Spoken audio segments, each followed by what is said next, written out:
Great Spirit, Sungwayandism, Itsuchistri Yahweh, I'm calling to you today from the land of Costa Rica, the place where an ancient prophecy, the eagle of the north, of our head, of our thinking, of our consciousness, and the condor of the south, our emotions, our feelings, come together. In ancient days, our sages met here from all over the world, sailing here, walking, coming together at this spot. And in this time, creating gigantic stone spheres of white limestone and granite to encode the knowledge and the wisdom of peace. We turn now towards our gathering this August. Let our Chartres community, like these sages of old from this land, be that holism. May the words and the sounds that we speak, the movements back and forth between each other, enact, inculcate, and restore balance, peace, respect, and harmony. May blessings rain down upon our community. Ah, Mama, Ua Noa, all my relations. Amen. Thank you, Apila. And thank you, Ruth, for that beautiful song against the background of the trees. As you can see, I have a tree infused background that I use every day now. It gives me great comfort to be in the spirit of the trees and in the spirit of all of living nature. I want to welcome everyone to this session of our Chartres community call. I want to wish everyone happy Mother's Day. I know it's not Mother's Day in every country around the world, but it is in the United States and a number of other countries. Mothers are celebrated different times of the year, but this is a happy Mother's Day from us in the US to all mothers around the world. We are gathered together today as we have been gathering every month for 16 years. as we prepare ourselves for our annual pilgrimage to Chartres. This year, it is the 13th to the 19th of August. It is in the spirit of fractal of the Great Mother, under the aegis of the goddess Aphrodite in the Greek pantheon, Venus in the Roman pantheon, the goddess of love, the goddess of Eros, the goddess of healing. And it is the goddess Aphrodite that presides over the third of the 7 liberal arts that we have been commemorating since we first went to Chartres back in 2006. We've gone through 2 cycles. We're now on our 3rd cycle, and this is the 3rd of the liberal arts. So it's under the aegis of the planet Venus and the goddess Venus. And it's a very, very special liberal art because it's about how we embody love. And this particular cycle and this particular year, as we come out of 2 years of COVID, where we have been forced into lockdown and engaging in social distancing, wearing masks, and essentially being under martial law and forced into isolation. The challenge of all of us is, how do we regenerate love? How do we come together in community after really not being very social for not just a day or two, but a year or two, for 2 full years? We have been in a constraint that human beings are not used to, because we're social animals, we're social beings. And even as nature interacts with itself, so humans interact with each other. And that's the basis upon which we feel who we are. And that has gone through challenges. Every single country in the world, it's just worth noting, has been under duress. And all the indicators of isolation, depression, anxiety, suicides, domestic abuse, drug abuse, all have been on the rise. And people, road rage, the frictions and the tensions. And on top of COVID, we have the invasion of Ukraine. Last week, we had the decision of the Supreme Court to deny women rights over their bodies. And we're in a period now, worldwide, of escalating turbulence, escalating stress, escalating fear. So the challenge of embodying love, the challenge of reconnecting through apology to each other, to ourselves, to nature for what we have done, through the pathway of reconciliation, through the pathway of healing, so that we can embody love more profoundly and more openly, while the world itself is going into greater and greater chaos, is a spiritual discipline of high imperative. Because as the chaos multiplies, what it takes for us to maintain coherence, and even more than coherence, through the coherence to generate proactive compassion and love into the world, is going to require of us a fortitude of spirit that many of us have never been able to aggregate in our psyche and souls before. And it's in this spirit that we've called upon our entire community to make pilgrimage to Chartres. And we had said in January, February that we were going to wait till April before making a final call, because we wanted to make sure that world conditions would make it possible to even travel there. Because over the last 2 years, as you all know, in 2020 and 2021, we weren't able to travel to France. And this year, it is now within the realm of possibility. So we have formally now and officially said that the pilgrimage is on. I'll put the link in the chat box for all of you to register. And we want to announce today, because it's Mother's Day, that we're offering a Mother's Day discount of $200 if you register in the next 5 days. So we want to make that available, and we hope that all of you can join and come. This pilgrimage coming up may be one of the most important pilgrimages we have ever made. To go back to that one place on this planet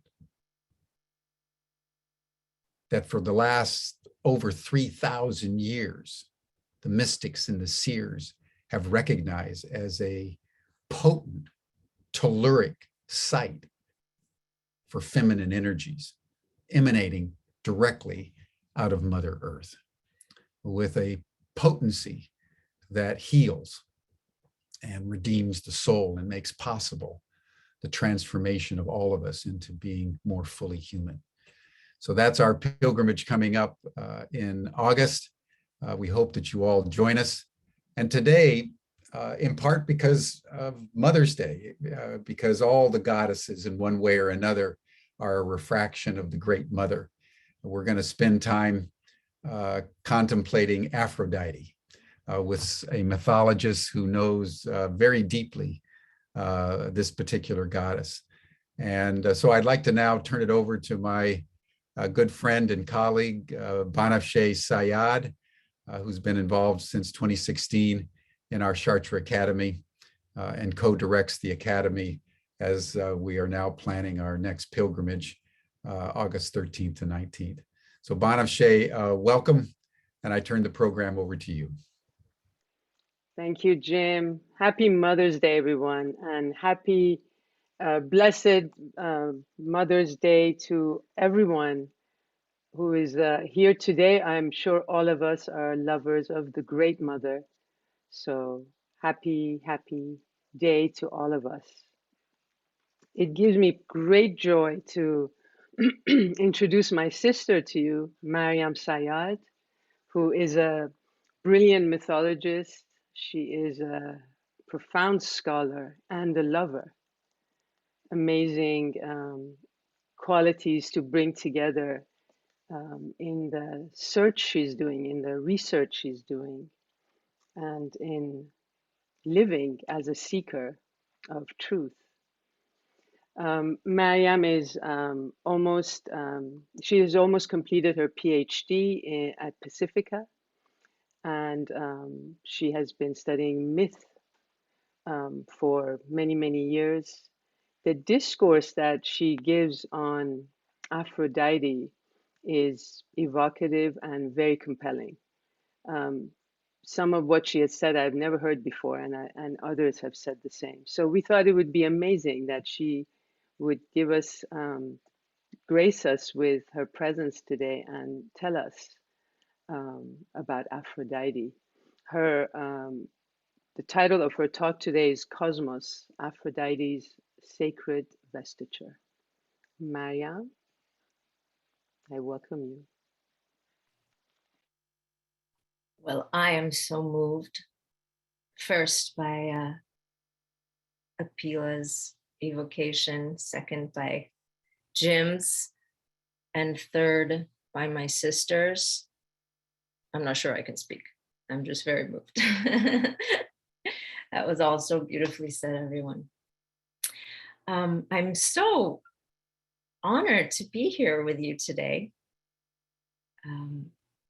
It's amazing to be evoking goddess Aphrodite, to be the one invited to evoke the goddess Aphrodite. Last time I did this was Valentine's Day. Maybe some of you were there for that. On that particular talk, my focus was on Aphrodite as the goddess of love. But as we know, this goddess with a golden laugh is also the goddess of beauty. And this particular time, Jim suggested that I speak about beauty, which I'm very happy to do. He also suggested we speak about healing and, of course, the mother goddess.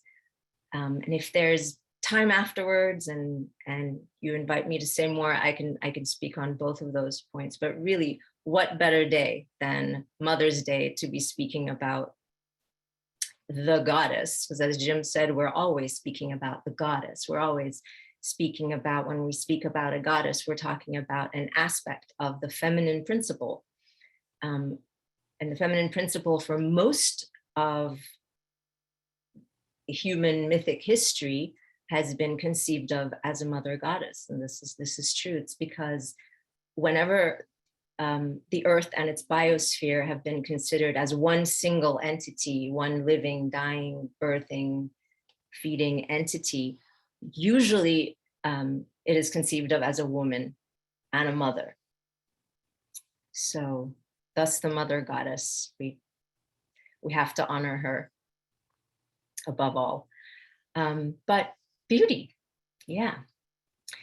As you know, the Greek mythic imagination assigned beauty to the goddess Aphrodite. My aim here today is not really to understand more about Greece, but it is by lingering on Aphrodite in image, in symbol, in story. My aim here is to linger a while and allow us to linger a while together on this untiring mystery that is beauty. So the mystery is beauty. The revelatory myth about beauty is Aphrodite. So who is Aphrodite? I'll start by sharing a personal account of my own first close encounter with Aphrodite. This happened several years ago at Esalen when I attended one of Banafsha's workshops there. Amazing 1 week deep dive into the topic of the goddesses. She had selected the goddesses as her topic that week.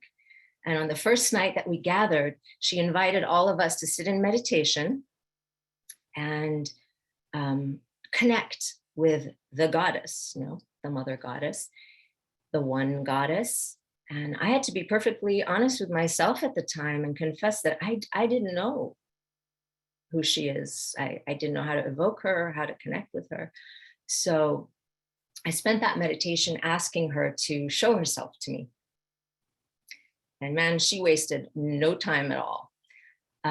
After class, we walked from the yurt at one end of Esalen to the restaurant.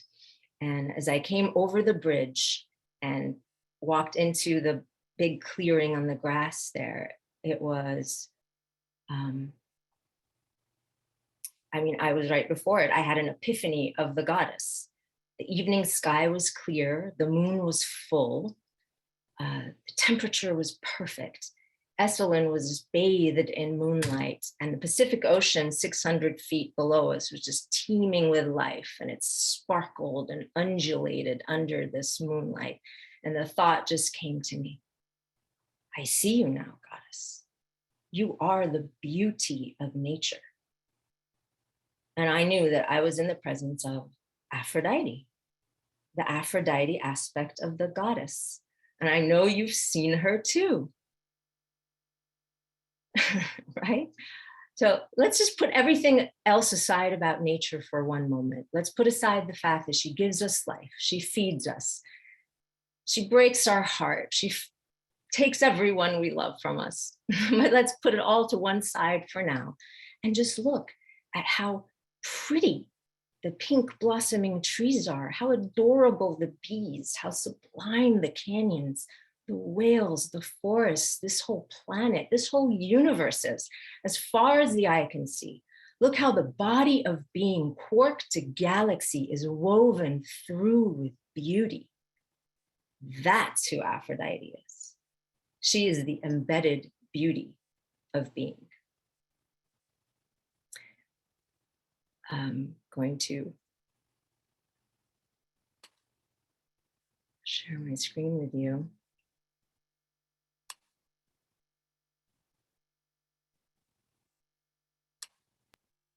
Am I sharing? Yeah. Yes. I really like Botticelli's Birth of Venus because Botticelli incorporates two key identifying myths about Aphrodite in this image. The first is the story of her birth in the sea. The second is the story of her rise up from the sea. This second myth tells us a lot about beauty. It appears in one of the Homeric hymns to Aphrodite, which wasn't written by Homer, by the way. It is Homeric and dates somewhere from 800 to 700 BC. So the story goes that Aphrodite washes up on the shore of Cyprus, and as she takes her first steps onto land, she is greeted by the three Horai, who proceed to adorn her. Now, this painting depicts only one. She's the one on the right, and you can see her bringing over a cloak to put on Aphrodite. And I'll let the hymn take it from here. It says, the Horai clothed her with immortalizing garments. On her immortal head, they placed a fine, well-wrought garland, a beautiful one of gold, and in her pierced earlobes, flowers of mountain copper and precious gold. And over her tender neck and snow-white breasts, they adorned her with golden necklaces. And when they had fully placed the adornment around her body, they brought her to the immortals, who welcomed her when they saw her, giving her their hands, and each one of them prayed to lead her home to be his wedded wife. So let's unpack this myth. And one of the things I like about Greek culture, and to some extent all polytheistic cultures, is how the sacred and mundane, and even the profane, are juxtaposed in such a way that the sacred just penetrates right down to the most mundane level. I mean, Aphrodite might as well be a teenage girl here, right? Getting dressed for a party. The plot is very mundane. A team of ladies dress her up for a party, and once she gets to the party, she's the belle of the ball, and all of the men like her. And here I am saying that this myth is about the beauty woven into being. But when we read it closely and look at the etymology, identify the players involved, the plot thickens. It becomes clear that the pretty girl and the moonlit ocean are the work of the same artist. The hymn says, when they had fully placed the adornment around her body, they brought her to the immortals. Well, the word that we translate as adornment in English, it does mean adornment in Greek, but it means much, much more, and especially by the time Pythagoras was done with it. The Greek word for adornment is kosmos. So the line saying, when they had fully placed the cosmos around her body, they brought her to the immortals. I could probably just stop here, right here, and you could do the rest of the math. But I'm going to keep going because I want to bring it to a very fine point at the end, and hopefully leave you with a treasure that will be useful in your life. So the Horai placed the cosmos around her body. In ancient Greek, the primary meaning of cosmos is orderly arrangement. Its opposite is disorder or chaos. The secondary meaning of cosmos is ornament or decoration. The verb kosmein usually means to arrange, and especially to arrange troops in battle. The secondary meaning of kosmein is to adorn or dress, and especially women. This is where we get the word cosmetic, right? So mundane. The Horai kosmein her with golden necklaces. So now enter Pythagoras in the late 6th century BC, and evidently he was the first to use the word cosmos to denote the order of the universe. And I'm fairly sure he would have been aware of both primary and secondary connotations of the word. So to Pythagoras, cosmos would have meant the order of the universe and its adornment, in the sense that the laws which order the universe simultaneously beautify it. The universe is arranged harmoniously, and this is what makes it innately lovely. Cosmos then is the embedded design by which the universe takes all the forms that it takes. And it's also how human art takes the forms that it takes in order to have a harmonious and beautiful effect. Now, what is the language of this design? It's geometry. We're talking about Pythagoras here. Pythagoras said, there is geometry in the humming of the strings. There is music in the spacing of the spheres. So there's geometry in music, and there's music in the spacing of the spheres. The language of cosmos is geometry because nature's harmony is accomplished through the principle of proportion, just as it is in music. Now, I want to play you a really short video for those of us who need a little help in understanding this idea. It features Donald Duck because I taught undergrad philosophy, and it really helps me too. So this is just to show us about how proportion or ratio functions in music.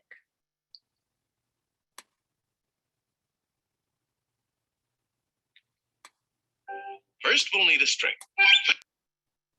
Stretch it good and tight, plunk it. Now divide in half. Plunk again. You see? It's the same tone, 1 octave higher. Now divide the next section. And the next. Pythagoras discovered the octave had a ratio of 2 to 1. With simple fractions, he got this.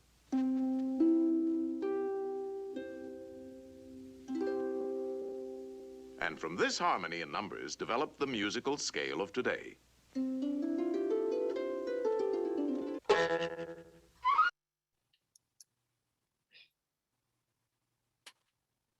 Yeah. What does proportion, though, have to do with Aphrodite? We're talking about Aphrodite. Well, I could say that proportion is all about the relationship between parts. It's the relational aspect of the universe. As Jim was saying, it's the eros aspect of the universe, which is essentially, relationality. And Aphrodite is the goddess of the relational way of being. Maybe, yes, I mean, that sounds generally true. But stay with me because what bonds Pythagoras and Aphrodite is actually way more specific than such a general insight. And it has to do with this symbol.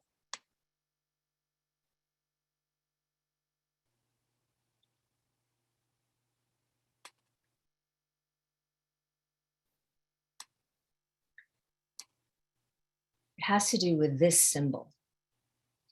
One of the symbols of the Pythagorean order was the 5-pointed star. Some even say this was the emblem of their secret society.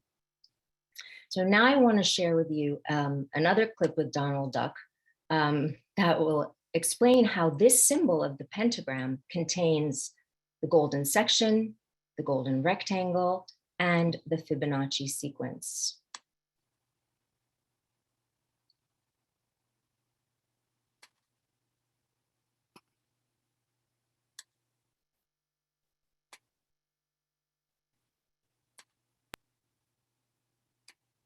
It was our old friend Pythagoras who discovered that the pentagram was full of mathemagic. The 2 shorter lines combined exactly equal the third. And this line shows the magic proportions of the famous golden section.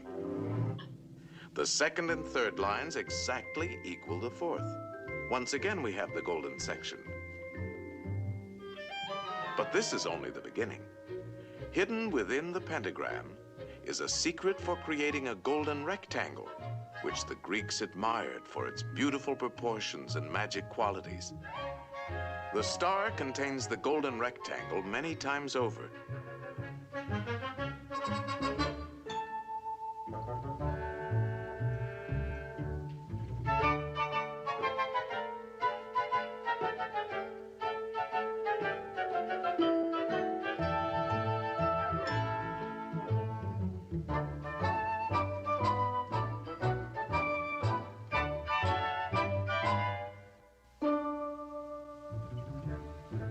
It's a most remarkable shape. It can mathematically reproduce itself indefinitely.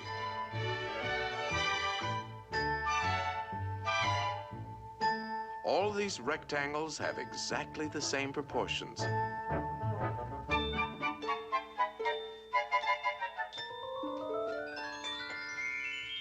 This figure also contains a magic spiral that repeats the proportions of the golden section into infinity. To the Greek,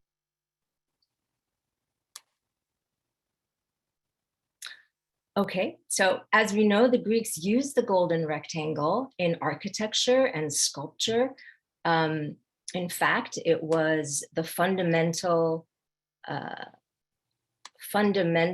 law, mathematical law of beauty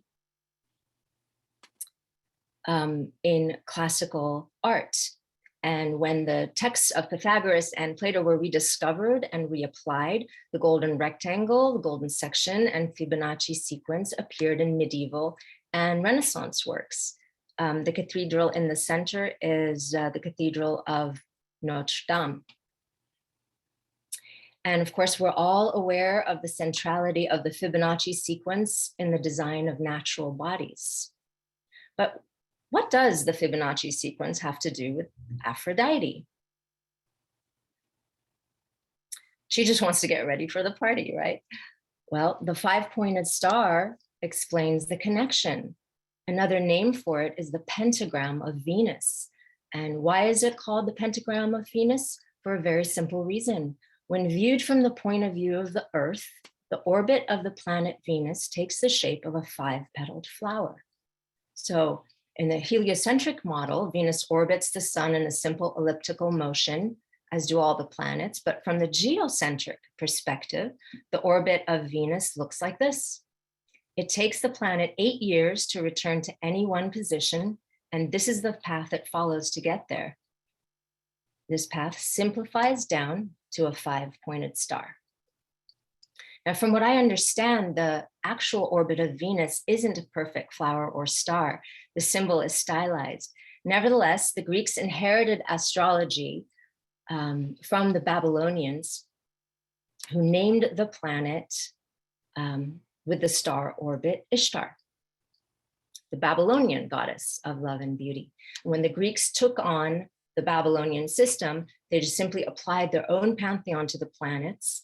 Aphrodite took the place of Ishtar and became associated with a planet we know today as Venus.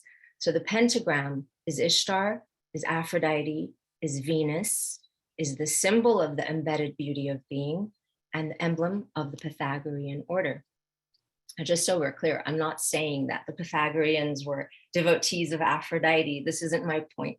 And actually, I haven't seen any mention of that in the texts.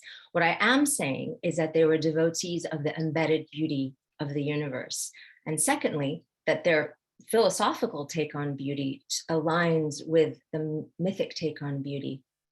That is the myth of Aphrodite. To me, this is amazing, right? That the teenage girl getting dressed for a party and the Fibonacci sequence are one and the same force of nature. So now, when I think of Venus rising at Chartres this August, I think of her as rising in the sense that she's rising into our consciousness and we're acknowledging her. And really, of all the goddesses, Aphrodite really demanded to be acknowledged. She would get very upset if she wasn't. But she's rising up for us because she has always been at Chartres, right? The Cathedral of Chartres is a very deliberate testament to the mathematical law of beauty. The 12th century scholars of Chartres were Neoplatonists. They believed that the mind of God is enfolded within the physical universe. And it's hard for us to imagine that this idea that God was embedded into the mundane world, that this idea was considered heretical in certain periods, and that some masters of the school of Chartres and some bishops were actually placed on trial for it. So it was one of those cases where they had to be very, very secretive about it. And so it's all laid out in the sacred geometry that is at Chartres and in other areas. So now I want to shift focus a little bit and use the last few minutes that I have left to just ask a question, try to answer a question that might have come up for you. It certainly comes up for me. And the question is, so what? Like, what does divine beauty have to do with me? What do I have to do with divine beauty? I know I'm part of the universe. And if beauty is embedded into being, then it must function in me as it does in the universe. It must function in me in the same way that it functions in the seashell and in the Milky Way. There is some kind of Fibonacci sequence that is functioning in each of us. As Jim was talking about, how do we embody love? I suppose my question is, how do we embody beauty? Do we dress pretty? Do we decorate nicely? Yes, as we know. But I think there's more. And for me, the best answer is found in Egypt. So now I'm going to take a mythological leap from Greece to Egypt. When we go deeper into the Homeric hymn to Aphrodite, we find that Pythagoras actually didn't come up with this idea of cosmos by out of the blue. It's actually right there in the myth. The women who adorn or cosmane Aphrodite are called the three Horai. Their names are Evnomia, which means good order, Eirini, which means peace, and Dike, which means justice. I'm going to share my screen just so. Here they are, the three Horai. Good order, peace, and justice. So goodness, peace, and justice enhance Aphrodite's beauty. From the moment she sets foot on the land and onward, where beauty goes, goodness, peace, and justice go. Aphrodite is invested with goodness, peace, and justice. In other words, these forces are entwined and embedded into being with beauty.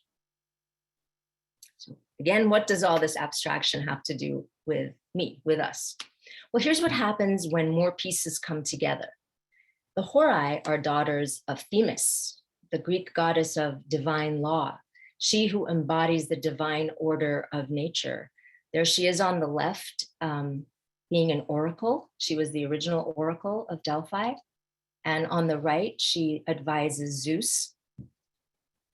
As her daughters, the Horai articulate and describe divine order. So divine order is good, it's just, it's peaceful. And quite a lot of evidence and basic common sense indicate that Greece was deeply influenced by the cultures to its east, including the much older and more established culture of Egypt. Now, the Egyptian counterpart to Themis is Ma'at. I'm not saying that every Greek farmer understood this relationship and associated Aphrodite, with Ma'at. I am saying that we can take an eagle's eye view of their connection and use it to expand our own view of beauty. I'm also proposing that if Aphrodite's beauty is entwined with Themis's divine order, then the embedded beauty of being is inseparable from Ma'at. So who is Ma'at? Ma'at is daughter of Re. Re is the creator god, and she is the little girl who's there with him at the dawn of creation, making him laugh and entertaining him with her creative play. She's responsible for the order and harmony of the universe. She is cosmos. She is the embodiment of the truth of being. At the beginning, when everything was in keeping with Ma'at's design, everything was perfect.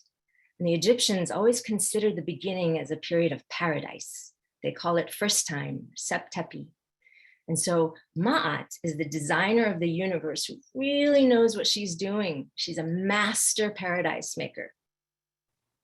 And nature works according to the laws of Ma'at, and so do humans. Human art, as Pythagoras noted, including music and architecture, works by Ma'at. So now my question again, what does the perfect, beautiful order of creation have to do with us, with me, with each of us? Well, according to the Egyptians, a great deal. Many of you know Ma'at from the Judgment of the Dead scene in the various books of the dead. In the afterlife passage through the underworld, the heart of the deceased is weighed on a scale. And this scale will determine whether or not the deceased is justified in its claim to immortal life. The scale determines the purity of the soul. And what is it that the heart is weighed against? That's the heart on the left in a canopic jar. The heart is weighed against an ostrich feather. And if it is found to be as light as a feather, the soul passes to the chamber of Osiris, where it joins together with its eternal soul. This feather is the feather of Ma'at. The soul is judged worthy of immortality only if it increased Ma'at during its life. Human beings have been contracted. We have a contract with the gods to increase Ma'at. We are gifted with this. There we are on the right, handing over Ma'at. We're gifted with a perfect universe of perfect paradisial order and assigned with reciprocating the gift. What is more just and peaceful than the law of reciprocity? And here is where it gets really clear. How do we reciprocate Ma'at? The answer lies in the meaning of the word with a small m, the concept of Ma'at. Now, Egyptologists say there's no one word to account for the word Ma'at, but in all the texts, the opposite of Ma'at is lying.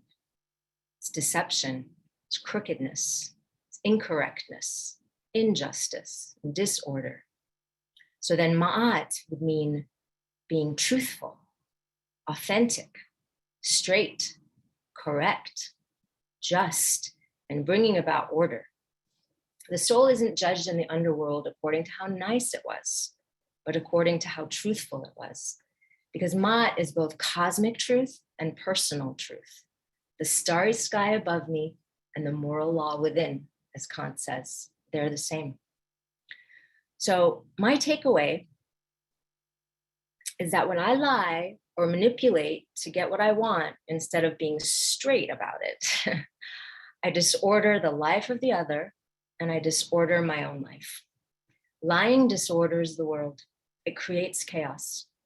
When I am truthful, when I'm fair with others and fair with myself, when I'm authentic, not only is my heart light, but I order and beautify this whole unified existence. So what does divine beauty have to do with me? What does divine beauty have to do with you? It's just that your natural, truthful self is the most beautiful thing you can offer, because beauty and truth are entwined and embodied into being together.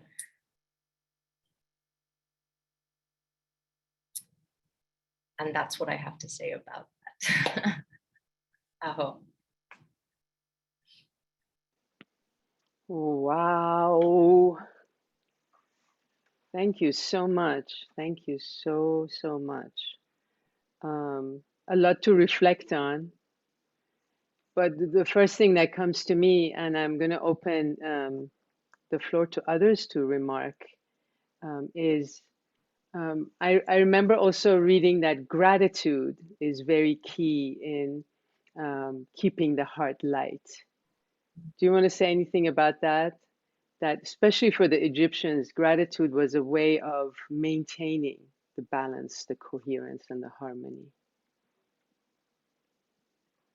Can you say something about that? 100%. I mean, it's such a beautiful idea, this notion that the universe is paradise. You know. So I'm of course, if I am noting that, I'm extremely grateful. I am always in awe by this incredibly sublime thing that is called being. So I suppose in that gratitude, I am always in a place of wanting to reciprocate and increase that beautiful order. makes a great deal of sense to me. And by the way, I want to show, I have a tattoo of the feather of Ma'at. And as I was working on this presentation, I realized for the first time that actually it spirals it does the Fibonacci spiral of a fern leaf. Amazing. I see that Andrew is also on this call. Andrew, do you have any remarks for Mariam? Can you hear us?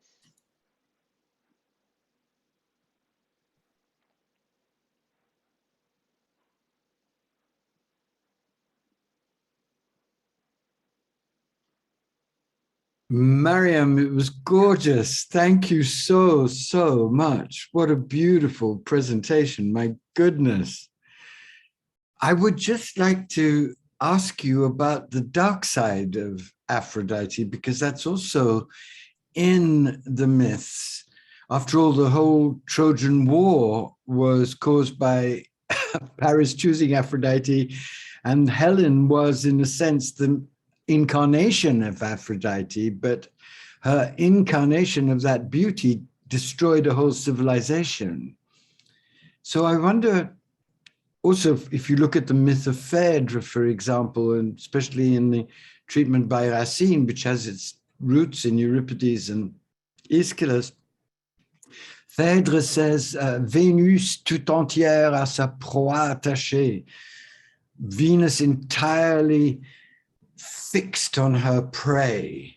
So there is a devastating, terrible side of beauty, and it may be encapsulated in that phrase by Rilke in the Duino Elegies when he says, beauty is that terror that serenely disdains to destroy us.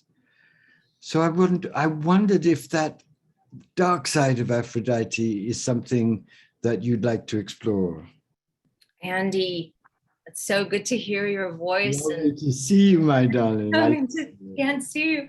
And thank you for bringing up the dark side of Aphrodite and just the dark side of life completely, really, because when we go on these flights of poetic fancy about the universe and the paradise that it is, I never want to discount the fact that that we experience a great deal of darkness and pain in this thing called life. And it is not about discounting that at all.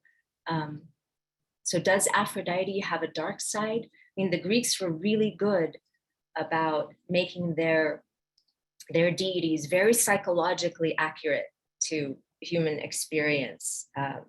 They weren't as stylized as some of the other traditions. And so does love have a dark side? I mean, of course, love has a dark side. Love has so much loss attached to it. Aphrodite and Demeter, the two of them are actually, they are the mourning goddesses of the Greek pantheon. Mourning, mourning. Why? Because the lover goddess and the mother goddess love the most. And so when they lose their beloved, they mourn the most. And so this reality is woven into life. So yes, there is beauty embedded into being, but that beauty has light and a dark. And if we are to be grateful, we actually must be grateful for the whole round of it. We can't be grateful for life and ungrateful for death.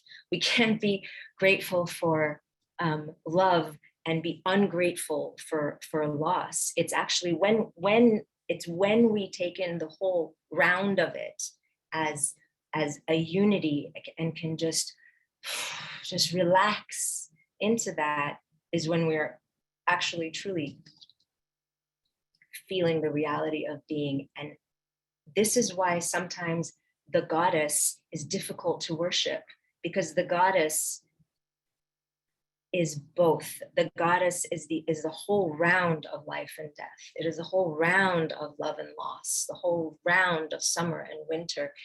And if we cannot deal with that, if we can't just be able to love it all and accept it as one, that's where we begin to have problems and not be able to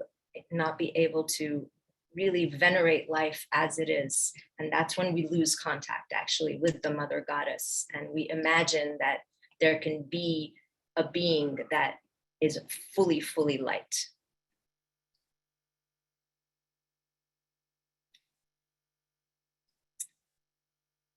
Can you say something about that, Andrew?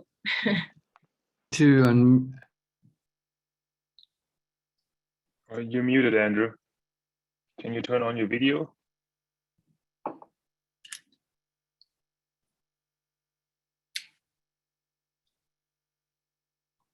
You're still muted, Andrew. We can't hear you.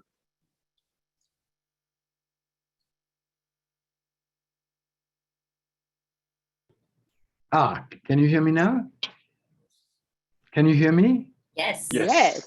Donnie, I think that was a wonderful reply. I wondered, listening to you, I mean, another aspect of Aphrodite that's really fascinating, and especially in the Roman variations on her, is that she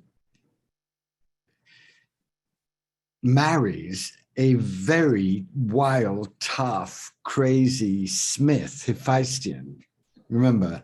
And in Yeats's great poem, he says, "And that great queen that rose out of the spray could have her way with any man, but chose a bandy-legged smith as man. It's certain that fine women eat a crazy salad with their meat, by which the horn of plenty is undone." So you have in the very myth itself a writing in of the potential crazy disorder of passion and love. And I wonder if part of what we're being invited to do when we worship Aphrodite is to realize that she does have that power of tragic disintegration, of destruction, of terror, and she herself in her own choices manifests that, and that should lead us to two things: a deeper, tenderer reverence, begging her for protection from her mad side, and secondly, that when we align ourselves with that immense and glorious power of divine beauty, have to realize that we need to constantly purify and clarify our own psychological motives and understandings. Otherwise, that force will drive us to make sometimes insane and destructive decisions. So I love, that's important, I think, because otherwise we get into a too sweet understanding of these chthonic primordial forces. Am I making any sense to you? You're absolutely right. And what is the, how often have we heard that Eros is actually the force of transformation? Right. You really have to be bold to and clear. And what? As far as you can, be clear. But the problem with Aphrodite is that her potency is so magical that clarity is extremely hard, perhaps hardest of all to find in the wild grandeur of the erotic. Because we're all susceptible to Aphrodite. There is not a single being that is not susceptible to Aphrodite, except for the 3 virgin goddesses. What about Hephaestus, though, Andrew? Did you know that she did not choose him? Oh, I forgot. He won her in a competition. She loved Ares. Oh, good choice, yeah. The god of war. Right. But that's fascinating too, isn't it? Because what is the connection between Eros and war? Well, we're always fighting for something we love, aren't we? Well, that's true, but I also think that there's something that's very difficult to talk about, but great writers have talked about it, is the erotic attraction of violence itself, that violence has an erotic component. There's sometimes something thrilling about killing. There is. There are, I mean, not, but the whole dominance of war in human nature wouldn't be understandable without that dark erotic component. Look at the eros that people experience between themselves in war. War and a release of enormous sexual energy very often go together.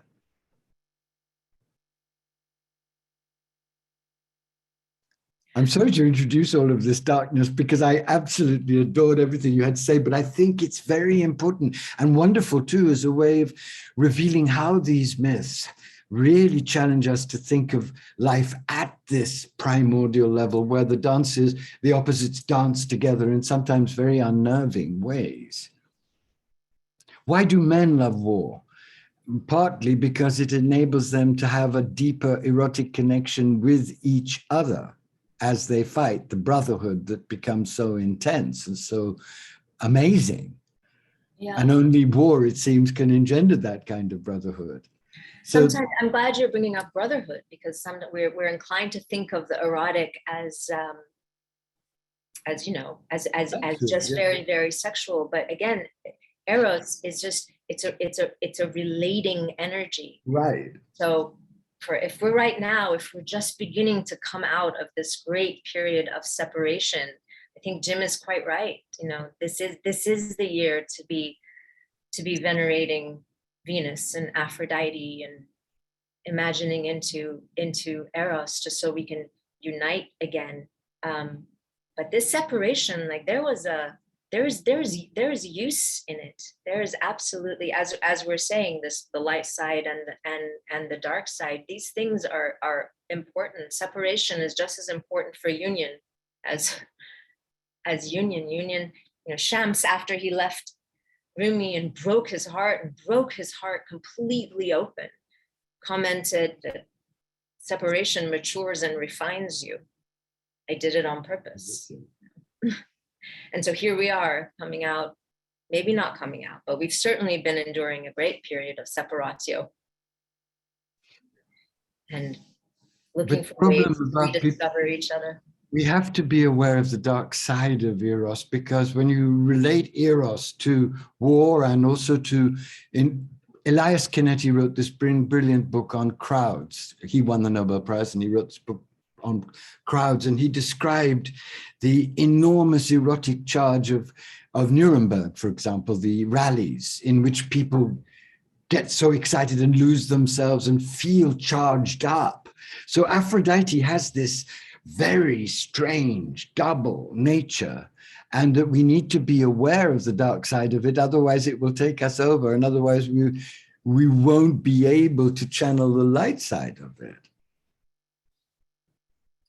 Wow. Andrew, you speak of Aphrodite like a man who knows. But I want to interject here, Andrew, and say Mariam actually also spoke about that. You spoke about that on Humanity Rising, and I've shared the video here. No, I've shared the video with everyone to also check out, because she did a longer discourse, and you really spoke about both sides of her, and the side that Andrew is bringing up that most people don't really associate with her as much. Because that talk was about love, which you know, Eros is really more about love. Right. No, I loved what you had to say, and that is by far the most important aspect of her and the one we need to celebrate. But I think when we invoke the divine, we also have to be always aware of the dark side of God, of the dark side of the divine, that these are vast forces that unless we cultivate great inner clarity and great deep psychological awareness, we can be taken over by them in ways that can be massively disturbing as well. And that only reinforces our sense of the glory of the image and the goddess herself, isn't it? Yes. I hope I haven't interjected too much of the dark side, because your talk was absolutely ravishing, and we're all so delighted to have you here. Oh, thank you. Not at all. Thank you, Andrew. Just kind of wanted to talk a little bit about the beauty today, and it just I was taken there. I was kind of taken from Greece to Egypt, just so we can keep kind of just keep looking at this at the connection between beauty and goodness and truth and order. It was perfect and beautifully done, and such a revelation. Thank you. It looks like we don't have enough time for all of this compelling discourse. Before I turn it over to you, Jim, I just want to remind people that to take the opportunity to sign up and use this discount code. It gives you $200 off. It's a Mother's Day special that will run for the whole week. And we put the coupon code in the chat, and we'll do it again. So just use that at checkout. Jim?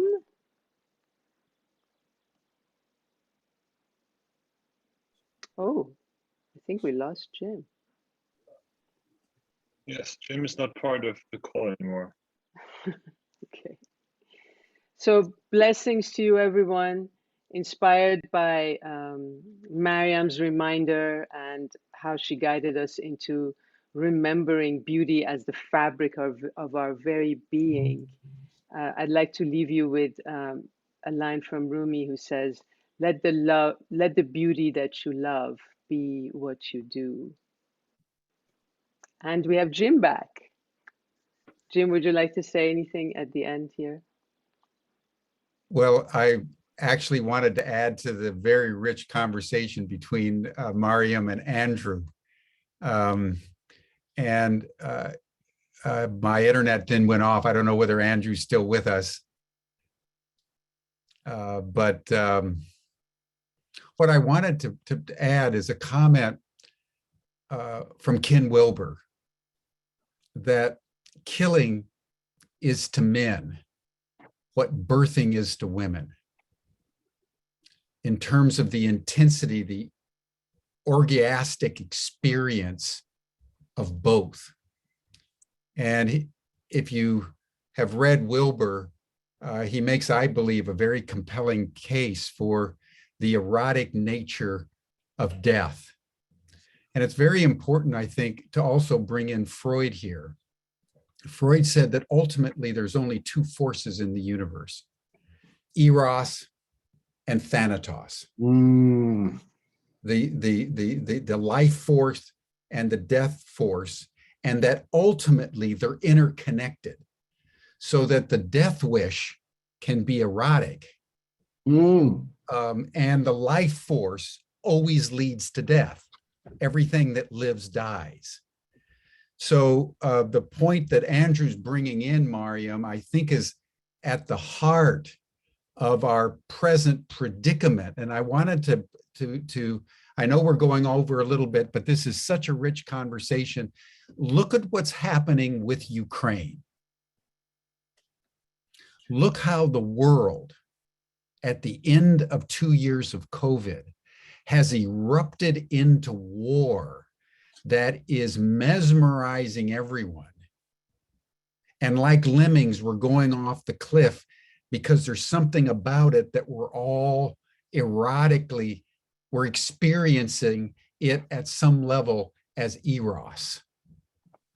And part of the great danger, I believe, on the planet right now, which is the reason why I'm raising it up at a moment of chaos, at a moment of rising turbulence, that the archetypal energies of Aphrodite and the Black Mother, the Black Madonna, of the sacred feminine, are now so intertwined in the self-destruction of humanity around the earth and around what we're doing to each other, that the power of Aphrodite has never been more extensive and vital.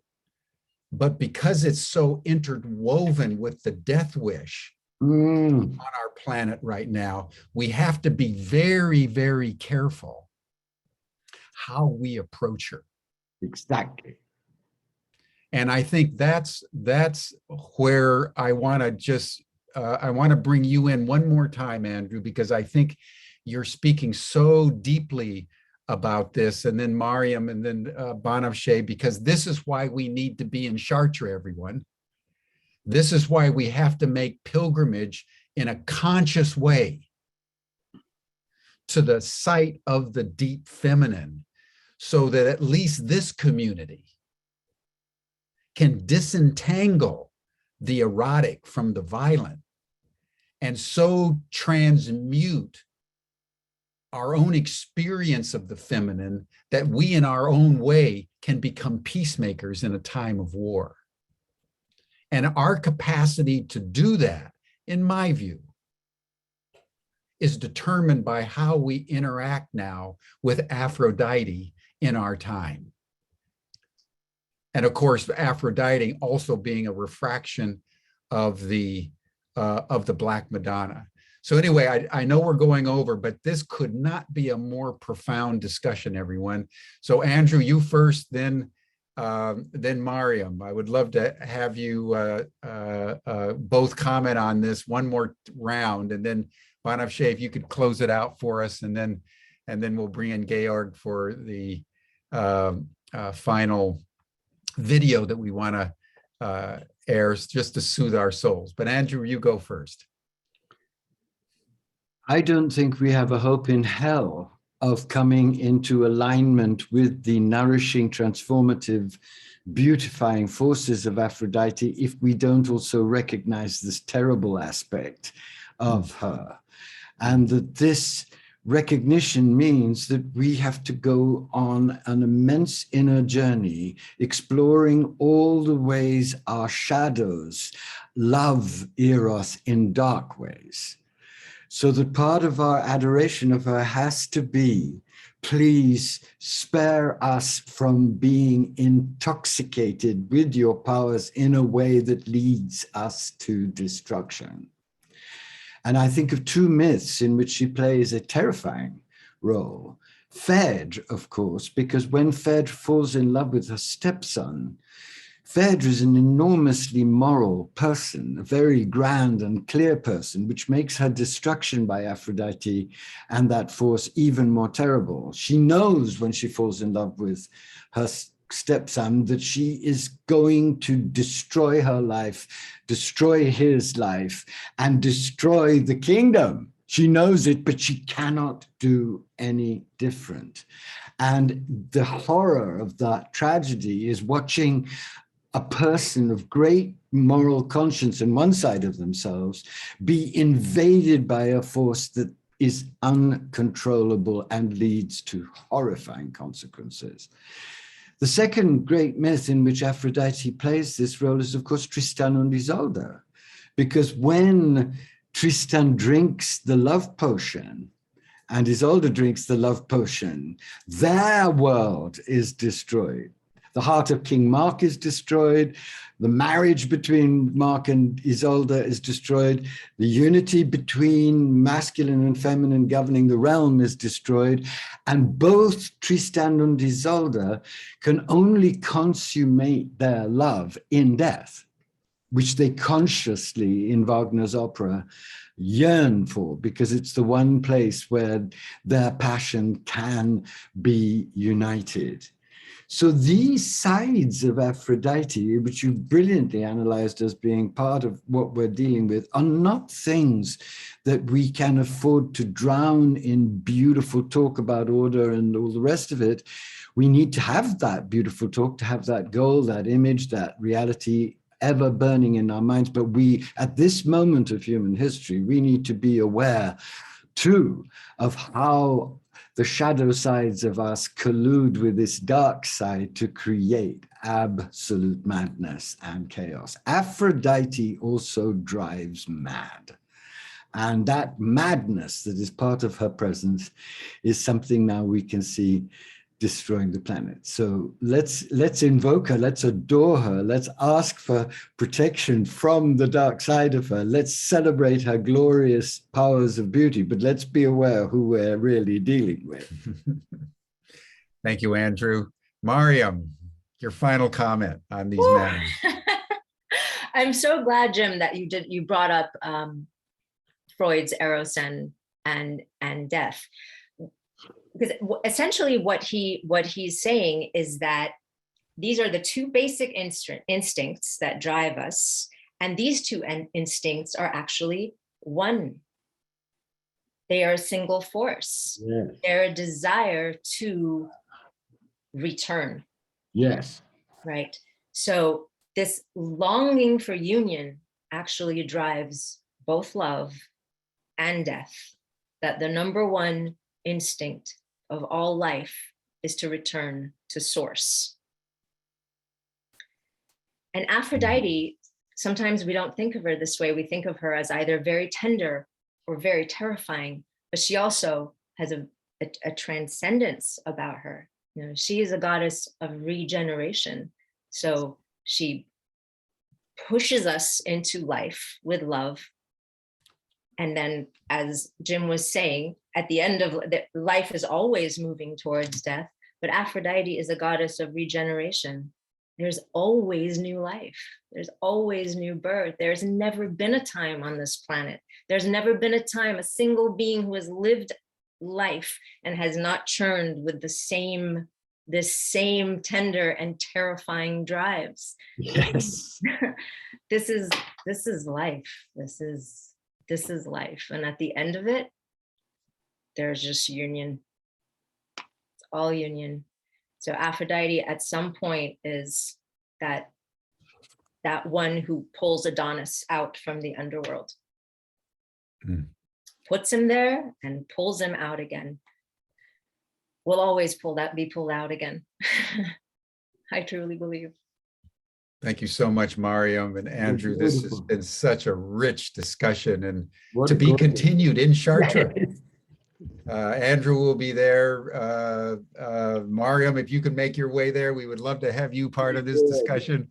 It's going to be a deep and complex, possibly everyone, the most important discussion in the world right now, how we grapple with love in all her dimensions at a time of global crisis.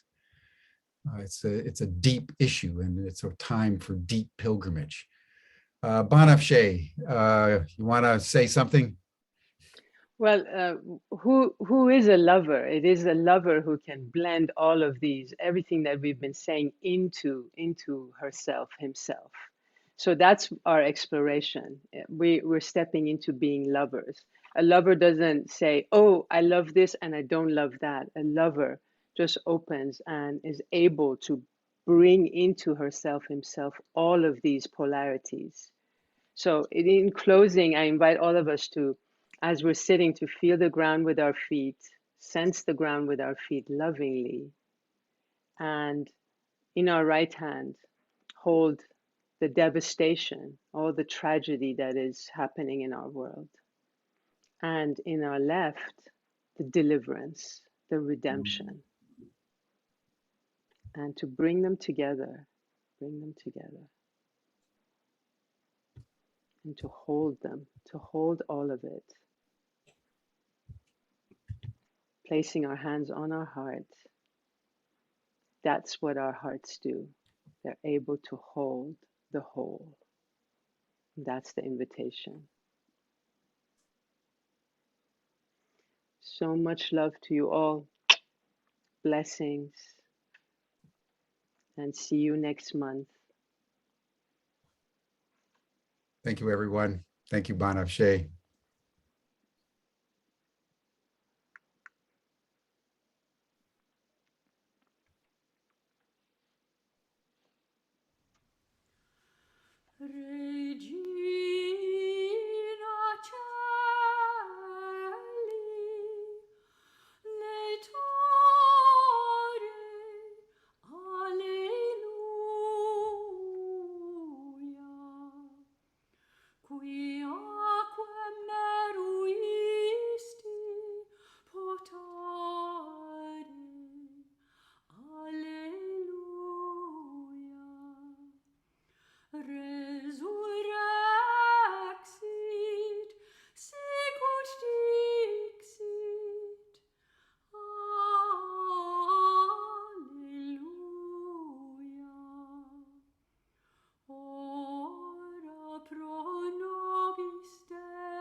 su